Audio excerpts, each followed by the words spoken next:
If I woke up tomorrow and had to start my investing journey all over again, no portfolio, no investments, but I still had the nearly 2 decades of knowledge that I have today, what would I do? What would I buy? What mistakes would I avoid? And most importantly, how would I build wealth as quickly and intelligently as possible?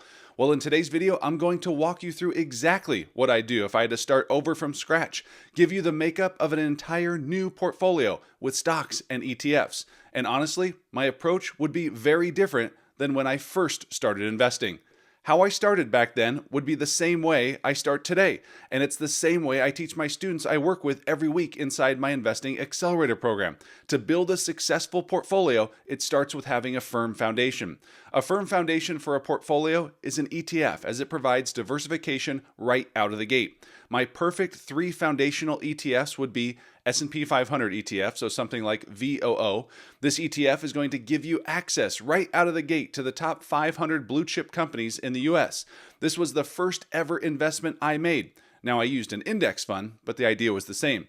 The position gives you exposure to the following top holdings: Nvidia, Apple, Microsoft, Amazon, Alphabet, Broadcom, Meta, Tesla, and Berkshire. The second ETF is going to be one I talk a lot about on this channel. That's SCHD. I won't go into all the details of SCHD, as there's a few recent videos I did on the ETF, but I will put it, as I always do, SCHD is the greatest complement to a tech-heavy or growth-focused portfolio, which includes the S&P 500 these days. It is the ultimate dividend ETF. Looking at this chart here I pulled from my ticker terminal, you can see SCHD has a total return of 250% over the past decade, which is not too far off from the S&P 500 chart I showed you a little while ago. The top holdings for SCHD include Qualcomm, Texas Instruments, United Health, Coca-Cola, Merck, Chevron, Verizon, Procter & Gamble, ConocoPhillips, and Amgen. 0% crossover of these top 10 positions with our first S&P 500 ETF. And now the third ETF that is a foundational position is going to be none other than QQQ. Unless you're in your 60s, and even then, this should undoubtedly be a part of your foundation. But for me, I use QQQM, which is essentially the same thing, but with a lower expense fee. This ETF is going to be tech heavy and growth forward, so there will be a lot of overlap at the top with that of S&P 500. Over the past 10 years, the triple Qs are up 500% plus, showing how strong it can be during real periods of growth. So those 3 ETFs, VOO, SCHD, and triple Qs, are what I consider foundational positions in any portfolio. Whether you tell me you're a dividend investor, a growth investor, or like me, a balanced investor.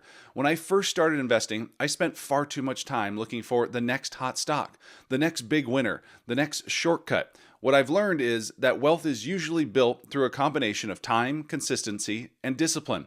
The biggest mistake many investors make today is believing they need to hit a home run right out of the gate.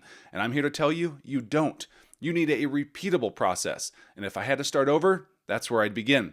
Now, the next phase of the build out is very key, because now we are going to start sprinkling in various components around our foundation.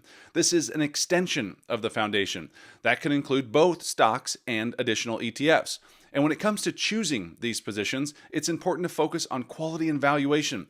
That is my investing motto all the time. Buy high quality stocks at great valuations. And one of the easiest ways for me to screen stocks for this is through the help of a very powerful platform called Ticker. Here's a look at the user-friendly platform. Type in any stock ticker you want, and they have a global coverage of over 100,000 stocks, and you can see analysts' expectations on how they expect earnings to grow, revenues to grow, or cash flows, and you can make your own model as well. The valuation tab is extremely powerful, not only showing you various earnings multiple as it sits today, but you can easily compare to prior years and chart it out for yourself. You also get analyst price target updates that change in real time when new ones come out. Saving time for me is very key, not sitting around and listening to hundreds of conference calls. Instead, I utilize their key takeaways section, which summarizes the entire transcript with the use of AI. This is a platform I use on a daily basis and will help take your investing to the next level. And for a limited time, you can get 25% off this powerful platform. Try it out for yourself. Let me know what you think when you use that link down in the description below. All right, with that being said, let's jump into the next phase of the process. And for you as investors, you need to understand the type of investor you are. What are your goals? Because knowing that will help you build out this phase. And this next phase is where we start to add more individual stocks. So if you're in your younger years, say 20s or 30s, the focus should be more leaning towards growth. I believe a balanced approach is the best approach, but it's okay to lean a little one way or the other. But here's where I would not focus on hype stocks or speculative names. These first few positions are going to be extensions of your foundation. So I would focus on blue chip type companies, established names such as Alphabet, Amazon, Apple, and Nvidia. Look here at Alphabet. It's a stock that's up 120% just in the past 12 months and over 900% gains in the past decade. The stock has a market cap of $4.5 trillion, and it continues to not only grow revenues, but they're doing it efficiently, evidenced by growing operating margins that are now above 30%. Alphabet is the largest single stock holding within my portfolio and one I have a lot of confidence in moving forward. And if you're interested in seeing my entire portfolio, get trade alerts, option plays, and my weekly market report and more, then join my investing community, the Stock Investor's Edge, which we're currently having our limited time summer sale. Check out that link in the description below. Another key position would be Amazon, which happens to be another top holding inside my portfolio. Another well-diversified business just like Alphabet. They have a market cap of $2.6 trillion. Over the past 12 months, shares are up 16%. Over the past decade, nearly 600% gains. Similar to Alphabet, Amazon has been growing revenues, growing operating income, and expanding margins, which are now above 10%. The third blue chip idea is going to be Apple, the second largest company in the US markets, and just in the infancy stages of taking the next step into the world of AI. They currently have a market cap of $4.5 trillion. Over the past 12 months, up 50%, and over the past 10 years, over 1,100% gains. Apple is not the growth driver they used to be, or unlike the others, but they continue to generate higher revenues, improving margins, and generating close to over $100 billion in free cash flow. And then there's Nvidia, the largest company in the US, and I believe will be the first company to reach $10 trillion market cap. They are the leader in the world of AI and building their own ecosystem. The company has a market cap of nearly $5 trillion. Over the past 12 months, shares are up 50%. Over the past 10 years, get this, over 1,700% gains. This company is a machine on all fronts. Fast-growing revenues, strong operating margins above 60%, and strong free cash flow growth. However you look at it, they are a superb company and what I believe is a must-own in the world of AI. So now we have built a firm foundation of a few key ETFs mixed in with some foundational blue-chip individual stocks. And this is where I would do things completely different than I did before. I am a big believer in dividends and the power of compounding. But early on, I focused far too much on it in my 20s. For starters, I'm a balanced investor leaning towards growth, but my portfolio was leaning very heavily towards dividends early on.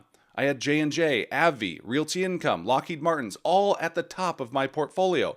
All quality companies to own in a portfolio. But in my 20s, those are not positions I need to have at the very top without growth exposure.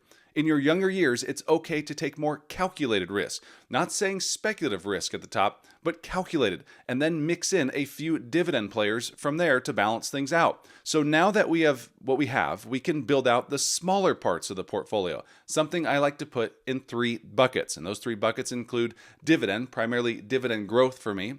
Then we're going to have a growth bucket of higher quality growth names, and then our ultra growth. So if you do want to take some flyers on some of those more speculative type names, that's going to go in the ultra growth bucket. So let's begin with the dividend bucket because, again, producing growing cash flows is still important to me down the road.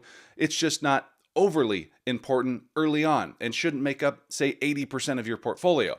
Not just appreciation is the goal. I like dividend growth with appreciation. So dividend growth investing creates that second engine of wealth creation. The combination of capital appreciation and growing income is what puts the power of compounding into overdrive. Again, this is why I like SCHD so much. Not because it's flashy, but because it helps create long-term financial flexibility. But let's go through 5 key dividend ideas to consider. The first is going to be DGRO, which is a dividend growth focused ETF with positions focused on generating cash flows and companies growing their dividends. Another similar ETF is going to be VIG. They're focused also on dividend growth. But if you want individual names, some dividend growth stocks I like still include AbbVie, Broadcom, United Health, as well as Eli Lilly. Now comes the fun part, where we're going to jump into growth. This is where I'd focus on the trends that I believe will shape the future. Today, that includes artificial intelligence, cloud computing, cybersecurity, energy infrastructure. Instead of trying to predict the next meme stock, I'd focus on companies benefiting from long-term secular trends. I want to focus on businesses that could be a significantly larger 5-10 years from now. ETF ideas include VUG or SCHG, but stock ideas include AMD, Marvell, CrowdStrike, and Palantir. And the third growth bucket is going to be those ultra growth names. This is going to be those higher risk trades that you have to be cool with the volatility, knowing the upside potential is also very high. High risk, high reward. Stocks in this category I like today, but can change as more earnings reports come out.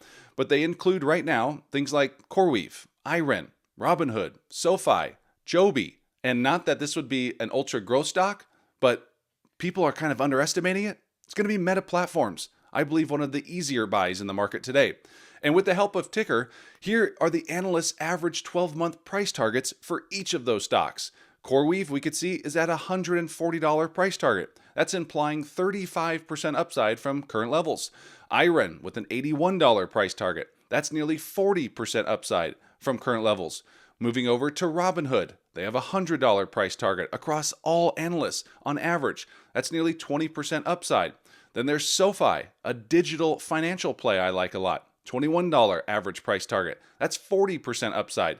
And then Joby, 15% upside. But again, this is a much longer term play. Very speculative.